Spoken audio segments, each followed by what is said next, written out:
بسم اللہ الرحمن الرحیم۔ گزشتہ 2 جمعوں کے خطبوں میں ایک خاص موضوع پر گفتگو چل رہی ہے اور وہ ہے اسلام میں غریبی کا علاج۔ حصول رزق کے اسباب ہمیں معلوم ہو جائیں تو ہماری اس غربت کا اور پریشانی کا علاج ہو جائے گا۔ اسی تعلق سے کچھ باتیں آپ کے سامنے پیش کی گئی کہ تقویٰ کی زندگی اختیار کیجیے، توبہ استغفار کیجیے، اللہ کی عبادت کے لیے وقت نکالیے۔ صبح کے وقت برکت کا وقت ہوتا ہے، صبح کے وقت کام کرنے کی عادت ڈالیے، اللہ پر توکل اور بھروسہ مضبوط کیجیے، سخاوت و فیاضی کیجیے اور اللہ تعالیٰ سے دعا کیجیے، اور بھی باتیں بتائی گئی۔ اس کے بعد ایک چیز آتی ہے کہ دکھ درد میں ہم غریبوں پر احسان کریں۔ بہت سارے لوگوں کا مزاج یہ ہوتا ہے کہ ہمارے یہاں ایک مالک ہے، ایک مالدار ہے، ایک سیٹھ ہے، ان کے یہاں کام کرنے والے 2 لوگ، 4 لوگ، 6 لوگ، 10 لوگ، جیسی جس کی استطاعت ہے رکھتے ہیں کام کرنے والوں کو۔ کام کرنے والے آپ کے یہاں جو کام کر رہے ہیں تو کچھ لوگوں کا اتنا برا سلوک ہوتا ہے اور ایسا انداز ہوتا ہے کہ جیسے ان کو انسان سمجھتے ہی نہیں، ان کو بالکل جانور سے بدتر سمجھتے ہیں۔ اسی طریقے سے صحابہ کرام میں سے ایک صحابی رسول ہیں، حضرت مصعب بن سعد رضی اللہ تعالی عنہ۔ وہ کہتے ہیں کہ میرا بھی مزاج کچھ اسی کے طرح کا تھا۔ اللہ تعالیٰ نے مجھے بہت کچھ نوازا تھا، میں مالدار تھا، اپنے سے کمزور لوگوں کو میں غریب سمجھتا تھا اور اس سے میں اپنے آپ کو افضل سمجھتا تھا۔ اللہ کے رسول صلی اللہ علیہ وسلم کو جب یہ بات معلوم ہوئی تو آپ نے فرمایا هل تنصرون وترزقون الا بضعفائكم، اپنے ذہن سے یہ بات نکال دو کہ تمہارے کاروبار میں جو روزی آ رہی ہے، جو رزق میں کشادگی ہے، فراوانی ہے، جو مالداری ہے، دولت ہے، یہ انہی کمزوروں کی وجہ سے تمہاری مدد کی جا رہی ہے، اور جو تمہیں روزی دی جا رہی ہے یہ انہی کمزوروں کی وجہ سے، لیبروں کی وجہ سے، غریبوں کی وجہ سے تمہیں روزی دی جا رہی ہے۔ اللہ تعالیٰ نے ان کی روزی تمہارے گوڈاؤن میں، تمہاری کمپنی میں متعین کر دیا ہے۔ اللہ تعالیٰ نے ان کی روزی کو آپ کے ہاتھ میں رکھ دیا ہے، بھیج دیا ہے اور آپ کے یہاں کام پر لگا دیا ہے۔ کام پر لگانے کا مطلب یہ نہیں کہ وہ جانور ہے، وہ بھی انسان ہے، ان کے ساتھ اچھا سلوک ہونا چاہیے، ان کے ساتھ اچھا برتاؤ ہونا چاہیے۔ آپ ان کے ذریعے سے کماتے ہیں، اگر آپ کے یہاں وہ کام کرنا چھوڑ دیں اور جتنے غریب، کمزور، لیبر، مزدور کام کرنا چھوڑ دیں، پھر یہ مالدار سیٹ لوگ کیسے کمائیں گے؟ بیٹھ کر کے کمائیں گے؟ آخر کام انہی سے لیا جاتا ہے، محنت مزدوری وہی کرتے ہیں۔ اللہ تعالیٰ ان کی روزی آپ کے ہاتھ میں بھیج رہا ہے، آپ کو ذمہ دار ایک وقت کے لیے بنا دیا ہے، متعینہ وقت کے لیے۔ ایسا نہیں ہے کہ وہ آپ سے کمتر ہیں تو ان کی کوئی اہمیت نہیں، کوئی ویلو نہیں، کوئی حیثیت نہیں۔ یہ مزاج کسی کا نہیں ہونا چاہیے۔ یہ مزاج جب نہیں ہوگا، انسانیت ہوگی اور ایک دوسرے کی اہمیت اور ایک دوسرے کی قدر کرنا سیکھیں گے تو آپ کے کاروبار میں برکت دے گا اللہ تعالیٰ اور آپ کی مدد کی جائے گی۔ اسی طریقے سے سماج میں یہ بات سننے میں آتی ہے کہ فلاں صاحب 1 حج کر 2 حج کر چکے، 3 حج کر چکے، کئی عمرے کر چکے، تو بار بار عمرہ کرنے کی کیا ضرورت ہے، بار بار حج کرنے کی کیا ضرورت ہے، وہی پیسہ اٹھا کر کے کسی غریب کی مدد کر دے۔ ہماری شریعت یہ نہیں کہتی، اور ہماری شریعت یہ بھی نہیں کہتی ہے کہ غریب کی مدد نہیں کرنا۔ شریعت کہتے ہیں کہ آپ بار بار حج عمرہ کے لیے جائیں، بار بار حج عمرہ کے لیے جائیں۔ یہ عبادت تو بہت عظیم عبادت ہے۔ غریبوں کی مدد کرنے کا دوسرا مرحلہ ہے، آپ غریبوں کی مدد حج اور عمرہ کے پیسے سے نہ کر کے آپ دوسرے پیسے سے کریں۔ یہ نہیں کہ وہ پیسہ وہاں سے ہٹا کر کے یہاں لگائیں۔ عمرہ کرنا، حج کرنا یہ اللہ کا حق ہے، اللہ کی عبادت ہے۔ اللہ کے رسول صلی اللہ علیہ وسلم فرماتے ہیں کہ تابعوا بین الحج والعمرہ فإنہما ينفیان الفقر والذنوب کما ينفی الکیر خبث الحدید۔ دیکھیے اللہ کے رسول فرماتے ہیں کہ لگاتار پے در پہ حج اور عمرہ کرو. کیوں؟ اس لیے کہ حج اور عمرہ ایک ایسی عبادت ہے کہ اس کے کرنے سے اگر آپ کے گھر میں پریشانی ہے، فقر و فاقہ، محتاجگی ہے، تو اس کا خاتمہ ہوتا ہے. فَإِنَّهُمَا يَنْفِيَانِ الْفَقْرَ، حدیث کہتی ہے، سنن ترمذی کی روایت ہے اور صحیح حدیث ہے، یہ فقر و فاقہ اس سے دور ہوتا ہے، گھر کے اندر خوشحالی آتی ہے، گھر کے اندر کشادگی آتی ہے، اور گناہ بھی دور ہوتے ہیں، گناہ بھی ختم ہوتے ہیں، گناہوں کی صفائی ہوتی ہے.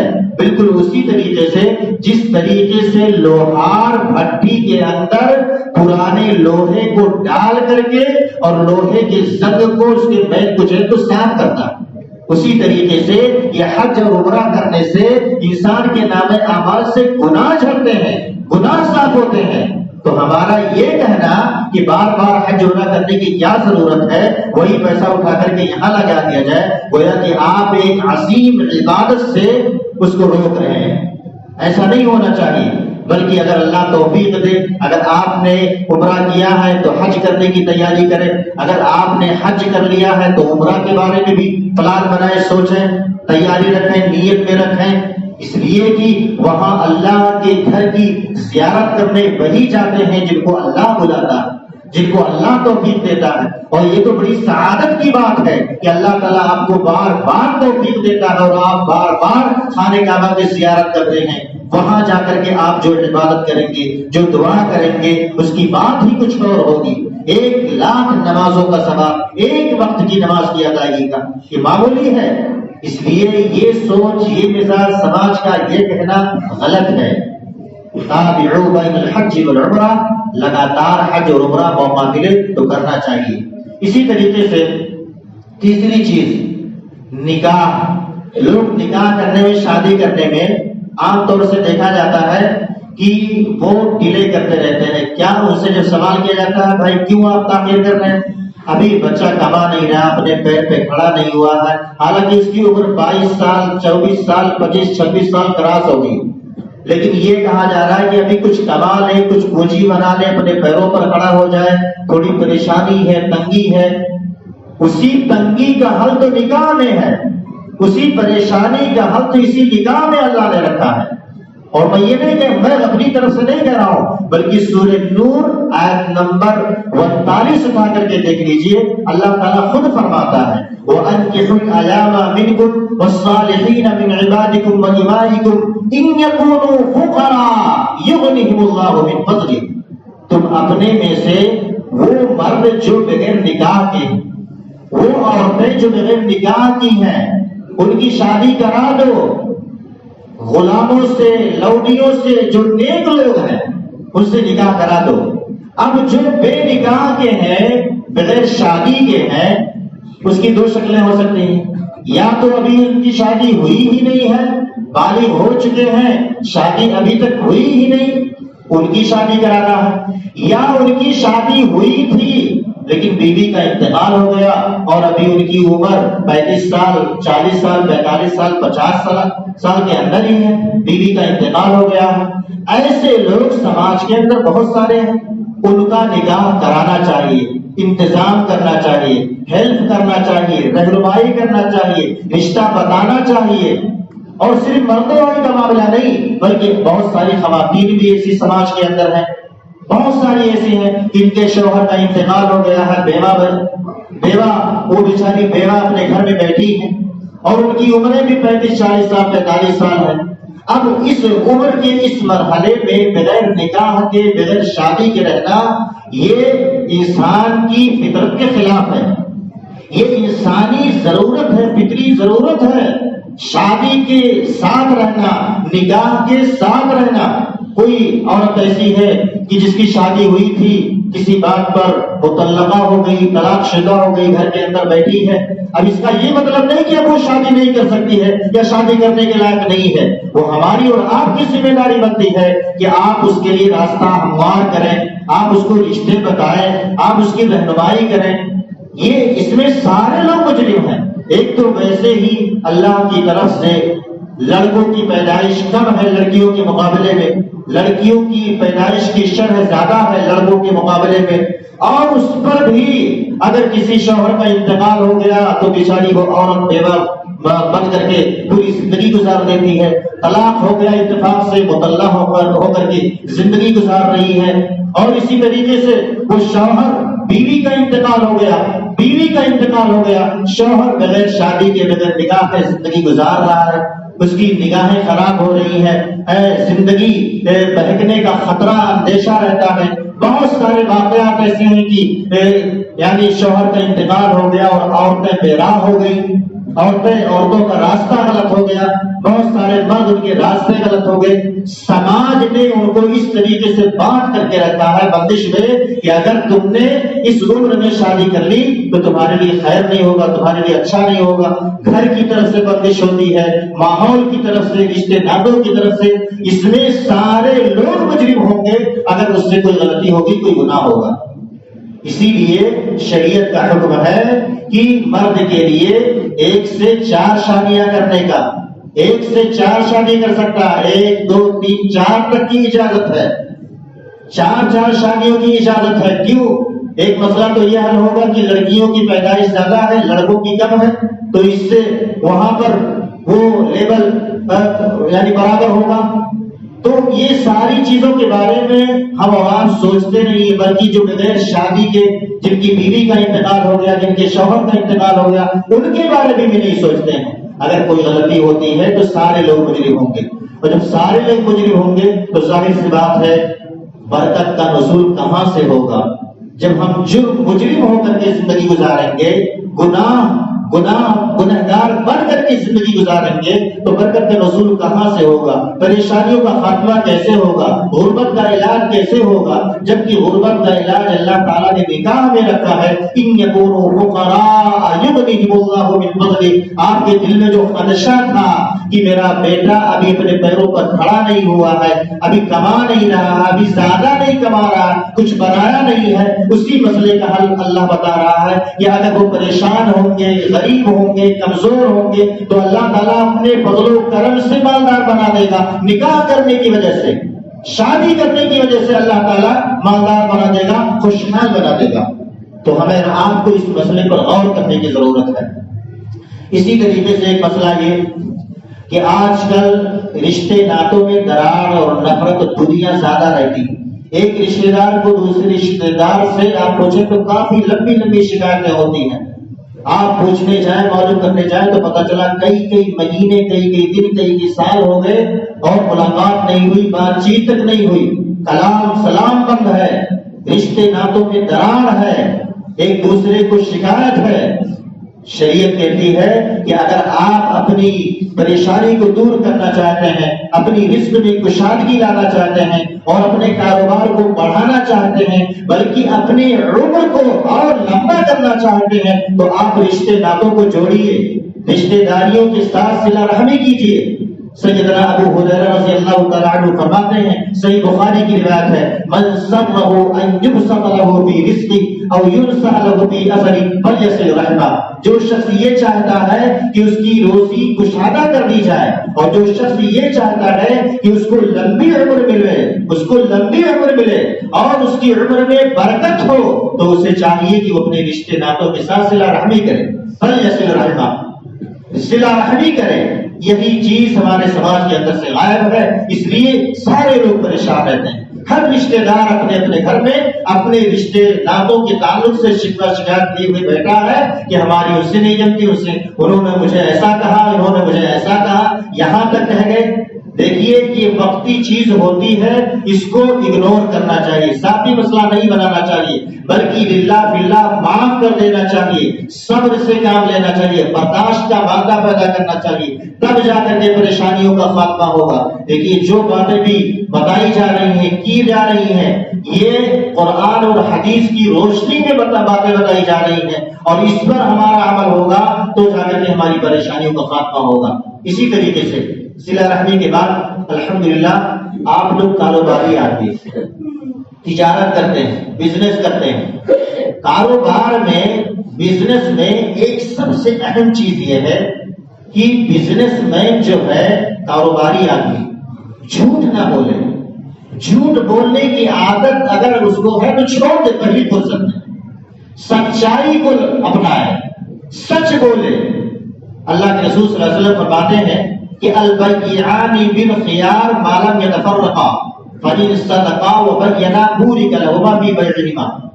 سچائی کو اپنانا ہے۔ اسی طریقے سے ہم، اور جیسے آپ کاروباری آدمی ہیں، 2-4 لوگ آفس میں بیٹھے ہوئے ہیں، آپ کی آفس میں 4 لوگ بیٹھے ہیں، ایک پارٹی آئی ہے اور آپ سے کوئی مال خریدنا چاہتے ہیں، وہ خریدنے والا ہے آنے والا، اور آپ اپنی آفس میں بیٹھے ہیں، 4 لوگ آپ کی آفس میں، 2 لوگ اور بیٹھے ہیں، 4 لوگ پورے بیٹھے ہیں۔ اب کوئی سودا طے ہو رہا ہے، وہ پارٹی آئی ہے، آپ کا مال دیکھ رہی ہے اور سودا ڈن ہو گیا کہ بھائی اتنے کا یہ مال ہے، اور ٹھیک ہے میں پیسہ آپ کو آج اتنا آدھا کیش دیتا ہوں اور آدھا پیسہ میں 1 مہینے کے بعد، 10 دن کے بعد، 20 دن کے بعد کیش یا چیک دوارا میں دے دوں گا۔ یہ باقاعدہ بات ہوتی ہے اور ڈر بھی ہو جاتا ہے۔ اب اس کے بعد وہ آدمی جو خریدنے والا ہوتا ہے وہ کچھ دیر کے بعد، 10 منٹ، 20 منٹ، آدھا گھنٹہ کے بعد وہی بیٹھا ہے اور کہیں بات کرتا ہے کسی پارٹی والے سے، اس کو پتا چلتا ہے مال سیمپل میں واٹس ایپ کے ذریعے بھیجتا ہے تو پتا چلتا ہے کہ آگے یہ مال نہیں چلے گا یا اتنے میں نہیں چلے گا، تو وہ آدمی کہتا ہے کہ بھائی یہ مال نہیں چلے گا، میں نے ڈن تو کر لیا تھا لیکن یہ میں کینسل کرتا ہوں۔ تو اب یہ جو سامان بیچنے والے صاحب ہیں وہ کہتے ہیں یار کیسے مومن ہو تم، کیسے ایمان والے ہو، لان تان کرتے ہیں اور نہ جانے کیسی کیسی باتیں سناتے ہیں، حالانکہ اس کو اختیار ہے، شریعت نے اختیار دیا ہے، شریعت نے اختیار دیا ہے کہ اگر جب تک 2 سودا کرنے والے ایک مجلس میں بیٹھ کر کے سودا کر چکے ہیں اور ابھی جدا نہیں ہوئے ہیں، دونوں کو اختیار ہے وہ سودا کینسل کرنے کا۔ لینے والے کو اختیار ہے کہ بھائی میں نہیں لوں گا، مجھے نہیں چلے گا، دینے والے کو اختیار ہے کہ بھائی میں آپ کو نہیں دے پاؤں گا، مجھے کہیں اور زیادہ مل رہا ہے۔ ابھی مجلس وہی ہے، جدا نہیں ہوئے ہیں۔ البیعان بالخیار ما لم یتفرقا، جب تک دونوں جدا نہ ہو، خریدنے والے بیچنے والے مجلس ایک ہی ہے، وہی بیٹھے ہیں، طے ہو گیا تھا لیکن بعد میں کینسل ہو رہا ہے، کسی کو کوئی تکلیف اور پریشانی نہیں ہونی چاہیے۔ اسی طریقے سے خریدنے والا بیچنے والا دونوں اگر سچائی سے کام لیتے ہیں، بھائی صدقہ، دونوں سچ بولتے ہیں، بیچنے والا اپنے مال کی حقیقت کو بتا دے، بھائی مال ایسا ہے، مال اوپر تھوڑا سا اچھا ہے، نیچے تھوڑا خراب ہے، پھر نیچے اچھا ہے، مال کی اصلیت کو بتا دے، وبینا، اصلیت کو چھپائے نہ، پیسہ دینے والا سچائی کے ساتھ بتا دے کہ میں پیسہ ابھی اتنا دوں گا اور کچھ پیسہ 10 دن کے بعد دوں گا، نیت خراب نہ ہو کہ مال کسی طریقے سے ہاتھ میں آ جائے اس کے بعد تو میں اس کو گھماؤں گا، میں اس کو دوڑاؤں گا، یہ نیت میں نہ ہو۔ فَإِن صَدَقَا وَبَيَّنَا، دونوں اگر سچے ہیں اور معاملے کی وضاحت کر دیتے ہیں دونوں، بُورِكَ لَهُمَا فِي بَيْعِهِمَا، دونوں کے سودے میں برکت ڈال دی جاتی ہے، دونوں کے سودے میں برکت ڈال دی جاتی ہے۔ وَإِن كَذَبَا وَكَتَمَا مُحْبَتْ بَرَكَتُ بَيْعِهِمَا، اور اگر وہ جھوٹ بول رہے ہیں، جھوٹ سے کام لے رہے ہیں، جھوٹ بول رہے ہیں، نیت خراب ہے، دل میں کچھ اور ہے، زبان پر کچھ اور ہے کہ مال آج ہے اس کے بعد بتاتا ہوں، یا لے جاؤ سمپل تو کچھ اور دکھایا ہوں، مال کچھ اور بھیجوں گا، جھوٹ بول رہے ہیں، مال کی اصلیت کو چھپایا جا رہا ہے، تو اللہ کے رسول فرماتے ہیں کہ برکت کا خاتمہ ہو جاتا ہے۔ محبت برکت بیعہما، اس سودے سے برکت کا خاتمہ ہو جاتا ہے، برکت نہیں ہوتی ہے۔ پھر کیا ہوگا جب برکت نہیں ہوگی؟ دونوں لوگ پریشان ہوں گے، وہ اپنی جگہ پہ پریشان رہے گا، اپنی جگہ پہ پریشان رہے گا، پریشانی دور نہیں ہوگی۔ اگر پریشانی کو دور کرنا چاہتے ہیں، غریبی کا علاج کرنا چاہتے ہیں، غربت کا خاتمہ کرنا چاہتے ہیں، تو کاروبار میں، بزنس میں، تجارت میں سچائی کو اپنائیں، جھوٹ کو دور کریں، جھوٹ بولنا دور کریں، سچائی کی عادت ڈالیں، اور وعدہ کریں تو وعدہ خلافی نہ کریں۔ معاملات اور سودے اور سامان کی اصلیت اور اس کی سچائی کو واضح کر دیں، کوئی چیز ڈھکی چھپی نہ ہو، بالکل سب کچھ یعنی ساری چیزیں بالکل واضح ہو، لینے والے کے سامنے بھی، دینے والے کے سامنے بھی۔ اسی طریقے سے ایک اور چیز، کھانے پینے کے آداب میں ہم عام طور سے سنت کا اہتمام نہیں کرتے ہیں۔ کھانے پینے کے آداب میں سنت کا اہتمام کرنا بھی یہ باعث خیر و برکت ہوتا ہے، باعث خیر ہوتا ہے۔ اللہ کے رسول صلی اللہ علیہ وسلم بیٹھے ہوئے تھے، صحابہ آ کر کے عرض کرتے ہیں یا رسول اللہ انا ناکل ولا نشبع، ہم لوگ کھاتے ہیں لیکن شکم سیر نہیں ہوتے، آسودہ نہیں ہوتے، پیٹ نہیں بھرتا ہے، وقتی طور پر بھر تو جاتا ہے لیکن جب اٹھ کر کے جاتے ہیں اس کے بعد پھر بھوک کی شدت محسوس ہوتی ہے، کیا معاملہ ہے؟ اللہ کے رسول صلی اللہ علیہ وسلم فرماتے ہیں فلعلکم تفترقون، شاید تم لوگ الگ الگ بیٹھ کر کے کھاتے ہو، الگ الگ بیٹھ کے، وہ اپنا الگ کھا رہا، وہ اپنا الگ کھا رہا، وہ اپنا الگ کھا رہا۔ صحابہ کرتے ہیں قالوا نعم، اے اللہ کے رسول ہاں بات تو صحیح ہے، ہم لوگ الگ الگ بیٹھ کر کے کھاتے ہیں۔ تو اللہ کے رسول صلی اللہ علیہ وسلم فرماتے ہیں فاجتمعوا علی طعامکم، اکٹھا ہو کر کے بیٹھ کر کے کھاؤ، جمع ہو کر کے بیٹھ کر کے کھاؤ۔ اب اجتماع کی کئی شکلیں ہو سکتی ہیں، جمع ہو کر کے بیٹھ کر کے کھانے کی کئی شکلیں ہو سکتی ہیں۔ ایک اجتماع کی شکل تو یہ ہے کہ ایک بڑی سی سینی ہو، تھالی ہو اور اس میں کھانا نکال دیا جائے، 4-5 لوگ بیٹھ کر کے اور اس میں سے کھانا شروع کریں۔ یہ اجتماع کی پہلی شکل ہے جو الحمدللہ واپی آگے گجرات کے اندر جائیں گے تو یہ اس پر عمل ہے باقاعدہ، اور یہ چل رہا ہے، یہ رواج ہے کہ لوگ ایک سینی میں، ایک تھالی میں بیٹھ کر کے 4-5 لوگ ایک ساتھ کھاتے ہیں۔ عربوں کا بھی یہی دستور اور یہی طریقہ ہے، اور یہ اجتماع کی اکمل ترین شکل ہے، یہ سب سے بہتر شکل ہے کہ 3-4-5 لوگ ایک تھالی میں، ایک برتن میں بیٹھ کر کے کھائیں، اس میں برکت کا نزول ہوتا ہے۔ اور اجتماع کی دوسری شکل یہ ہے کہ ایک پلیٹ نہ ہو، دسترخوان ایک ہو، دسترخوان پر سارے لوگ اکٹھا ہو کر کے بیٹھ کر کے کھا رہے ہیں۔ اجتماع تو ہے، سارے لوگ جمع ہیں لیکن سب کے پلیٹ الگ الگ ہیں، سب کے پلیٹ الگ الگ ہیں، سب کے آگے الگ الگ پلیٹ رکھے ہوئے۔ یہ اکمل ترین شکل جو وہ تھی اس سے کمتر ہے، اس سے کمتر ہے، یعنی سب سے بہتر تو وہ ہے کہ کھانا ایک ساتھ ایک ہی پلیٹ میں سے نکال کر کے کھائیں، یہ سب سے اکمل ترین شکل۔ دوسری شکل یہ کہ دسترخوان ایک ہے لیکن سب کے پلیٹ الگ الگ ہیں۔ تیسری شکل یہ ہے کہ گھر کے اندر کھا رہے ہیں، گھر ایک ہی ہے، گھر کے اندر کھا رہے ہیں لیکن کوئی کچن میں کھا رہا ہے، کوئی بیڈ روم میں کھا رہا ہے، کوئی ہال میں کھا رہا ہے، کوئی کہیں کھا رہا ہے، یعنی گھر کے اندر سارے لوگ جمع ہیں لیکن الگ الگ کھا رہے ہیں۔ تو یہ دونوں شکلوں سے بھی اور کمتر شکل ہے، یہ اور اس سے بھی خراب ہے، یعنی الگ الگ سب کھا رہے ہیں۔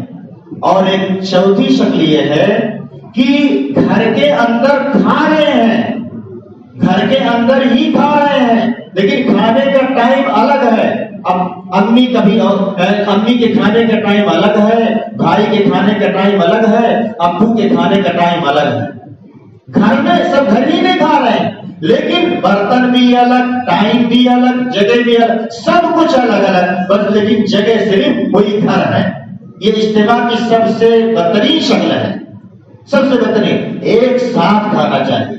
دو شکلیں سمجھ میں آتی، ایک تو برتن ایک ہی ہو، اسی میں سب مل کر کے کھائیں، اٹھا کر اپنے اپنے آگے سے، اور دوسری شکل دسترخوان لگا دیا جائے اور اسی پر سب بیٹھ کر کے کھائیں۔ یہ سب کے آگے گرچہ برتن رکھا ہوا ہو لیکن یہ شکل بھی درست ہے، لیکن باقی کی دونوں شکلیں اس میں حرج علماء نے محسوس کیا ہے کہ اس سے بچنا چاہیے، پرہیز کرنا چاہیے۔ اسی طریقے سے اللہ کے رسول صلی اللہ علیہ وسلم سے جب صحابہ نے عرض کیا تو آپ نے فرمایا فاجتمعوا علی طعامکم، اور آپ نے آگے فرمایا وَاذْكُرُوا اسْمَ اللَّهِ عَلَيْهِ يُبَارَكْ لَكُمْ فِيهِ، بسم اللہ کر کے کھانا کھاؤ، برکت ڈال دی جائے گی۔ بسم اللہ کر کے ہم کو کھانا کھانا ہے، بسم اللہ نہیں بھولنا ہے، بسم اللہ کر کے کھائیں گے تو کھانے کے اندر برکت ڈالی جائے گی۔ اسی طریقے سے صحیح بخاری اور صحیح مسلم کی ایک اور روایت سے اس بات کی تائید ہوتی ہے کہ جمع ہو کر کے، اکٹھا ہو کر کے کھانے میں برکت ہوتی ہے۔ صحیح بخاری کی روایت ہے، اللہ کے رسول صلی اللہ علیہ وسلم فرماتے ہیں کہ طعام الاثنین کافی الثلاثہ، دو آدمیوں کا کھانا، دو آدمی اگر بیٹھ کر کے، دو آدمیوں کا کھانا ہے اور 3 آدمی کھانے والے ہیں، ایک ساتھ کھائیں گے تینوں کے لیے کافی ہو جائے گا. وطعام الثلاثة کافی الاربعہ، 3 آدمیوں کا کھانا 4 لوگوں کے لیے کافی ہو جائے گا. ایک ساتھ بیٹھ کر کھانے کی برکت کی وجہ سے، ایک ساتھ کھانے سے اس طریقے سے سب کو ہو جائے گا. اسی طریقے سے کھانے کے دوران کھانے سے پہلے بسم اللہ پڑھنا بھی یہ باعث برکت ہے. بسم اللہ پڑھ کر کے آپ کھا رہے ہیں تو کھانے کے اندر برکت ہوگی. اور اگر بسم اللہ آپ نے چھوڑ دیا، بسم اللہ بھول گئے، تو برکت ختم ہو جاتی ہے. اور صرف برکت ختم نہیں ہوتی ہے بلکہ ایسے کھانے میں شیطان بھی شریک ہو جاتا ہے. چنانچہ سیدنا حذیفہ رضی اللہ تعالیٰ عنہ سے روایت ہے کہ اللہ کے رسول صلی اللہ علیہ وسلم فرماتے ہیں ان الشیطان یستحل الطعام الا یذکر اسم اللہ علیہ. شیطان اس کھانے کو اپنے لیے حلال کر لیتا ہے جس کھانے پر بسم اللہ نہ پڑھا گیا. اب آپ سوچیں کہ شیطان کیسے شریک ہو جاتا ہے، شیطان کیسے حلال کر لیتا ہے؟ یہ حدیث بالکل صحیح ہے اور صحیح مسلم کی روایت ہے، اور یہ اللہ کے رسول صلی اللہ علیہ وسلم کا فرمان ہے کہ شیطان شریک ہو جاتا ہے. ہم بظاہر پلیٹ سے کھانا اٹھاتے ہیں، لقمہ اٹھاتے ہیں، لیکن آپ کے منہ میں جانے سے پہلے وہ ڈیوائڈ ہو جاتا ہے، وہ تقسیم ہو جاتا ہے. آدھا شیطان کے پیٹ میں چلا جاتا ہے، آدھا آپ کے پیٹ میں.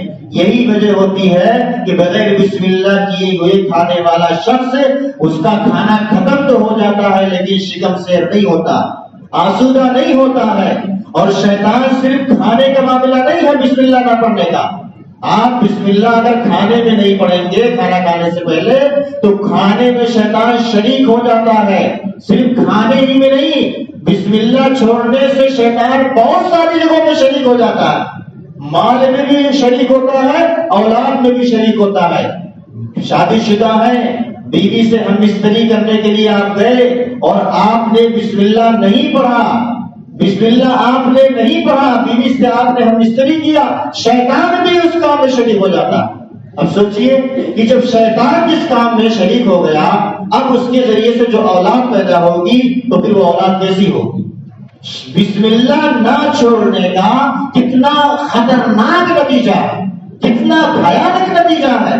یہ قرآن و حدیث ہمیں بتاتی ہے کہ بسم اللہ بہت ضروری ہے، کھانے میں بھی، اولاد میں بھی، اولاد کے طلب میں بھی، بیوی کے پاس جانے کے لیے بھی بسم اللہ یہ ضروری ہے. اسی طریقے سے کھانا کھانے کے دوران ہم اپنے آگے سے کھانا کھائیں، بیچ سے کھانا نہ اٹھائیں، آگے سے کھانا شروع کریں. بیچ میں برکت نازل ہوتی ہے، بیچ والا کھانا لاسٹ میں اس کی باری آئے گی. اللہ کے رسول صلی اللہ علیہ وسلم فرماتے ہیں البرکۃ تنزل وسط الطعام، برکت بیچ میں نازل ہوتی ہے. فکلوا من حافتیہ، کنارے سے کھاؤ، ولا تاکلوا من وسطہ، بیچ سے نہ کھاؤ، بیچ سے نہ کھاؤ اس لیے کہ بیچ میں برکت نازل ہوتی ہے. کچھ لوگوں کی عادت ہوتی ہے وہ بیچ ہی میں ہاتھ ڈال دیتے ہیں، اگر کوئی ان کے پسندیدہ چیز نظر آئی بیچ میں تو بیچ ہی میں ہاتھ ڈال دیتے ہیں. حالانکہ کنارے سے اور اپنے آگے سے کھانے کا حکم ہے. اسی طریقے سے اگر کھانے کے دوران اگر کھاتے کھاتے کوئی لقمہ گر گیا، دسترخوان بچھا ہے، کچھ نہیں لگا، آپ اٹھا کر کے کھا لیں. کچھ لگ گیا تھوڑا بہت اور صاف کرنا ممکن ہے تو صاف کر کے کھا لیں، اور اگر صاف کرنا ممکن نہیں ہے تو آپ اس کو چھوڑ دیں جانوروں کے لیے. اللہ کے رسول صلی اللہ علیہ وسلم سیدنا انس بن مالک رضی اللہ تعالیٰ عنہ فرماتے ہیں ان رسول اللہ صلی اللہ علیہ وسلم كان اذا اكل طعاما لعق اصابعه الثلاث. اللہ کے رسول صلی اللہ علیہ وسلم جب کھانا کھا لیتے تو آپ اپنی انگلیوں کو 3 مرتبہ چاٹتے تھے، 3 مرتبہ چاٹتے تھے انگلیوں کو تاکہ انگلی میں کوئی دانا نہ لگا رہ جائے. آج کے اس دور میں ایک صاحب بتا رہے تھے کہ کسی شادی میں وہ گئے تھے اور اسی سنت پر عمل کر رہے تھے، بیٹھ کر کے کھا رہے تھے. ان کے بغل میں کوئی ایک ماڈرن قسم کے صاحب، اپ ٹو ڈیٹ صاحب بیٹھے ہوئے تھے. انہوں نے جب دیکھا ان کو کھاتے ہوئے اور لاسٹ میں انگلی چاٹ رہے ہیں تو اس آدمی نے گھور کر کے دیکھا اور کہا یہ ایسا انسان ہے کہ انگلی کو اندر باہر کر رہا ہے، چاٹ رہا ہے. اور وہ صاحب اپنی انگلی پہ لگائے ہوئے ایسے لگائے جا کر کے دھل لیے اور گھور کر کے ان کو دیکھ رہے ہیں. تو اب سوچئے کہ سماج میں جب لوگوں کا مزاج اس طرح سے ہو جائے کہ سنت کی خلاف ورزی کو ماڈرن تہذیب یہ سمجھیں کہ یہی تہذیب ہے سنت کی خلاف ورزی کرنا، تو بتائیے کہ انجام کیا ہوگا؟ اللہ کے رسول صلی اللہ علیہ وسلم کا عمل اور طریقہ یہ ہے کہ آپ کھانا کھاتے تو لاسٹ میں اپنی انگلیوں کو چاٹ لیتے تھے، اور اس کے بعد صرف اتنا ہی نہیں بلکہ اللہ کے رسول فرماتے ہیں اذا سقطت لقمة احدكم فليمت عنها الاذى وليأكلها ولا يدعها للشيطان، گرا ہوا اٹھا کر کے کھا لیجیے اگر ممکن ہے، شیطان کے لیے نہ چھوڑیے۔ وَأَمَرَنَا أَن نَّسْلُقَ الْقَصْعَ، اور آخر میں ہم اپنے برتن کو پلیٹ کو چاٹ لیں، انگلی سے چاٹ لیں، انگلی سے، شہادت کی انگلی سے چاٹ لیں۔ کچھ لوگ چاٹتے ہیں تو پورا پنجہ پوری ہتھیلی پلیٹ کو گھما کر کے چاٹتے ہیں، یہ طریقہ بھی آداب کے خلاف ہے۔ انگلی سے چاٹیں، برتن کو صاف کر دیں۔ کیوں؟ اللہ کے رسول فرماتے ہیں فَإِنَّكُمْ لَا تَدْرُونَ فِي أَيِّ طَعَامِكُمْ الْبَرَكَةُ، کیونکہ تم نہیں جانتے ہو کہ کھانے کے کس حصے میں اللہ نے برکت رکھا ہے، کھانے کے کس حصے میں اللہ نے برکت رکھا ہے کسی کو نہیں معلوم، اس لیے مکمل صفائی کے ساتھ کھانا کھائیں۔ وقت ختم ہو چکا ہے، میں اپنی بات یہیں پر ختم کرتا ہوں اس دعا کے ساتھ کہ رب العالمین یہ جو باتیں قرآن و حدیث کی روشنی میں بتائی گئی ہیں اللہ تعالیٰ ہم سب کو ان پر عمل کرنے کی توفیق عطا فرمائے۔ آمین و آخر دعوانا الحمدللہ رب العالمین۔